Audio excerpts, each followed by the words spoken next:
প্রিয় দর্শক মণ্ডলী, আমি এখন যে জায়গাটা দাঁড়িয়ে আছি এটা হলো ঘাটাইল উপজেলার আনেহলা ইউনিয়নের গৌরাঙ্গী গ্রাম। আমি এসেছি এই গ্রামে প্রকৃতির মাঝে, যে কিভাবে একটি গ্রাম সুন্দরভাবে প্রকৃতি দিয়ে সাজানো আছে, গাছপালা দিয়ে। এদিকে শরতের আগমনে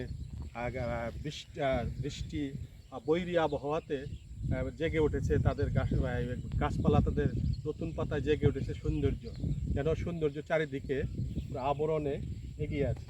এবং এখানে লক্ষ্য করা যাচ্ছে যে মনে হচ্ছে যে প্রকৃতির সৌন্দর্য এখানে মিশে আছে।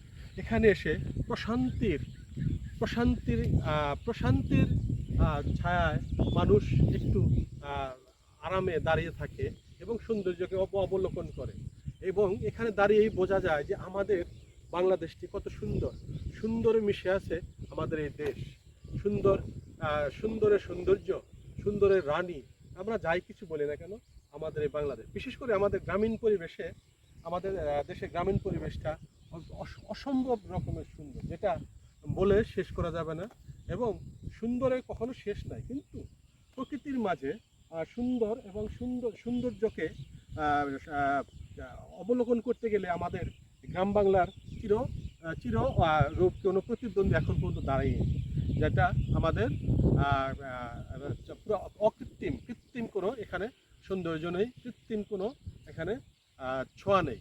আছে শুধু প্রাকৃতিক প্রাকৃতিক সৌন্দর্য ভরপুর, চারিদিকে সবুজে ছায়া, গাছপালায় ভরপুর, পাখির কলরব দেখে আছে সৌন্দর্য, সকল মিলিয়ে একটা অপরূপ সৌন্দর্যে ঢাকা আমাদের এই দেশ। তাই তো এই সৌন্দর্যকে অবলোকন করাই, যদি কেউ আসে তো ভুলে যাবে সে মুহূর্তের মধ্যে তার অতীতের যত দুঃখ বেদনা, কেননা এই সুন্দরের সাথে মিশলেই সে বুঝতে পারবে যে কেমন। Arpa channel, Arpa Facebook live থেকে আমি উত্তম কুমার আর্য।